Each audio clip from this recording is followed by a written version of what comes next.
if you go from beginning to end, it's like you first have them like close knit group where it's like they're buddies more or less working together on science projects because they're scientists, they're not soldiers. Mm-hmm. Incident breaks out on Earth, and then they get these messages, and then it's like you can see the tension already at the beginning. It's a little, but it's also like they keep certain things in the dark, like because they show the U.S. getting the side of the message, but the Uh-huh. Russian side, like, did they get the message or not? Like, it's not shown what they were told. It's not until Sure. Gordon goes out into space and like because they say the antennas needs to be fixed. He goes out there. The antenna doesn't need to be fixed. It's perfectly fine. That's when the control arm bats him, like trying to send him off into space. Right. And it's revealed Nikolai did that, and the Mm-hmm. comms were jammed. Then it comes out on the Russian side, like we got the orders too.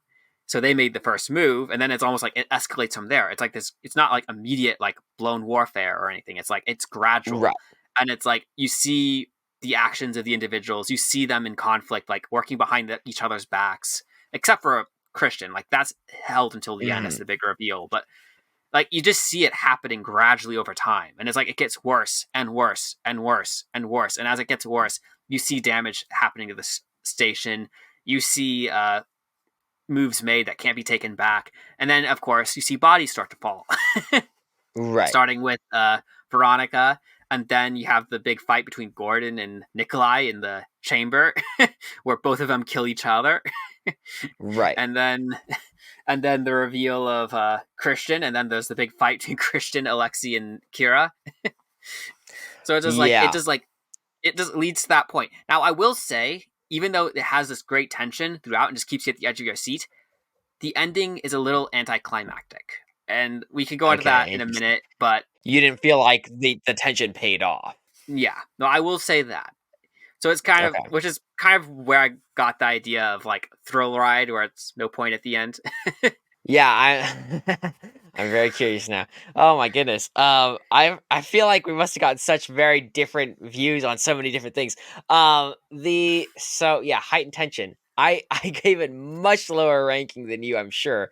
Hmm. Um, the I thought it was good, right? I thought it was Hmm. solid, but I wrote a whole paragraph when I was just trying to think this through.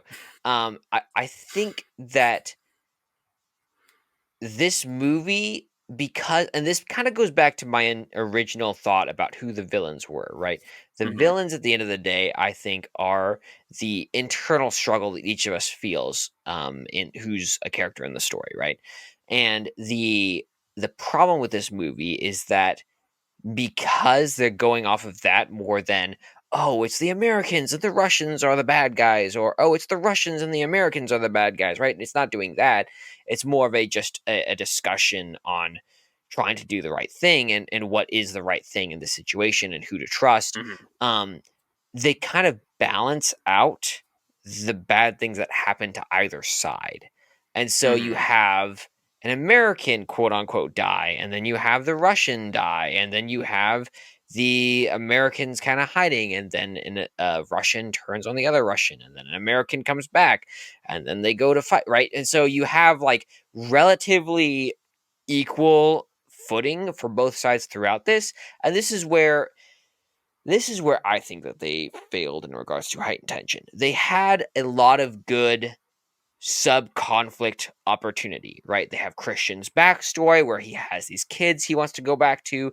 They have the romance between Gordon and I can't think of the girl's name right now. They have Nikolai Veronica. and his allegiance to, yeah, Russia and all that stuff. Like they had a lot of opportunities, and they even had Kira's, if you want to throw that in there, where she had some backstory that they could have used there.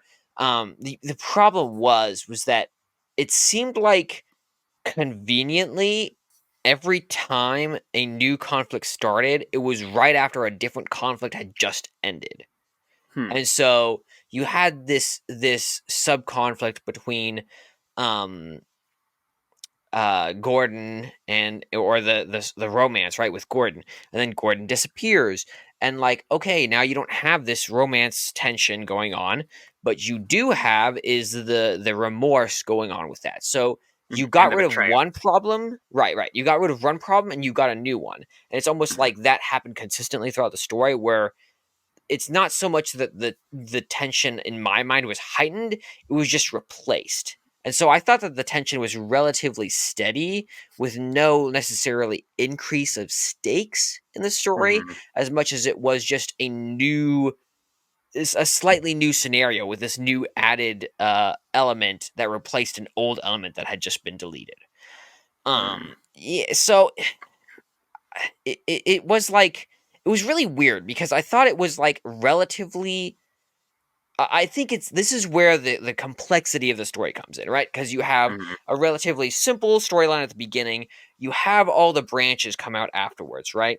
And it goes in all these different directions, and then you bring it back together at the end, and you bring all these connections, right? And so the opportunity to heighten the tension is where you have all of these different spidered ideas going out in all these different directions, and they kind of layer on top of each other and all together they make this thick knot of just nasty tension going on in your brain. You're like, oh my goodness, what's going to happen? This person's going to die. This person's loved one is at stake. This person's future is at risk. You know, all these different things that's going on. And I kind of felt like they just snipped a wire at the time that a different wire came into play. And so it never got any thicker, and the stakes were never really raised. They were just kept stable. Um, so that was where I thought that they had an opportunity for a lot of great layered conflict, and they just didn't use it. They just kind of staggered it. That's my take. Mm. But feel I free, don't. feel free to push back. I don't. No, I don't agree with that. Only because like I feel like at least for the majority of those conflicts you mentioned, like sure some of them do begin and end roughly same time as you said, but they also Hmm. kind of lead into each other. Like for example, uh, Veronica turning on like going after Kira and like starting that alliance with her is because of Uh-huh. Nikolai's betrayal. So it's like each conflict kind of leads into the next one, and as it leads to the next one, it's like the actions characters are willing to take increases, like the stakes, the risks they're willing to take, like they start to be able to risk more and take more action. Like, because no one's gonna kill each other straight off in the beginning. It seems like everyone's kind of like being subtle and like, okay, like let's do this secretly kind of thing, or like try Hmm. to take control. But then as the movie progresses, people become more desperate. People become more like there's this they begin to realize they're running out of time and they need to speed things up. So then it's like you get to the scenes with Nikolai like hunting Kira and Christian in the ship. So it's Hmm. just like so it gets to this point where like things are ratcheting up and things are getting worse. Now I will say the exception to that is right after the fight with Gordon and Nikolai, where they kill each other. Uh-huh. Like right after that, you could say that that conflict ended and like because like nothing really like there's no immediate conflict right after that, and then that's when Kira discovers that Christian lied to her and that he's planning Hmm. to leave on his own. Right. So then that brings the tension back. I guess maybe it's just our viewpoints on the conflict itself, and maybe it's just because I'm still not convinced that the villain is like trust inside of us. Like that's the theme. I'm thinking about it. I'm not sure I agree. I don't know. It's Uh-huh. like this movie is very has some, as you said, there are some conflicting. There's a lot of conflicts in the middle of this movie, like between different characters, because the characters are very well developed. The conflicts like flow naturally between them, but it also makes Yeah. the movie like a little unclear if it's like as far as themes and ideas go, like if there's supposed to be a overarching like main theme.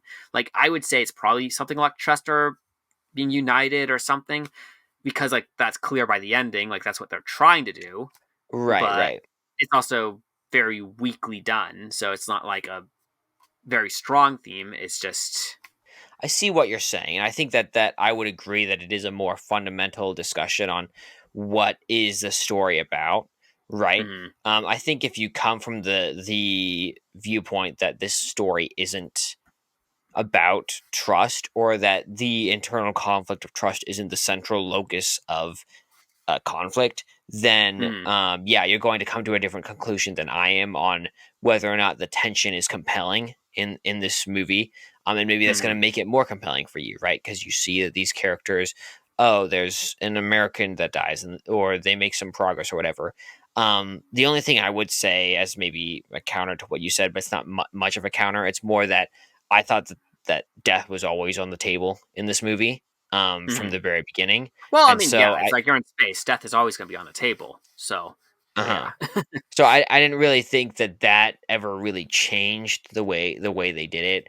Um, but yeah, overall, I see what you're saying, and I think I agree that it goes down to fundamentals.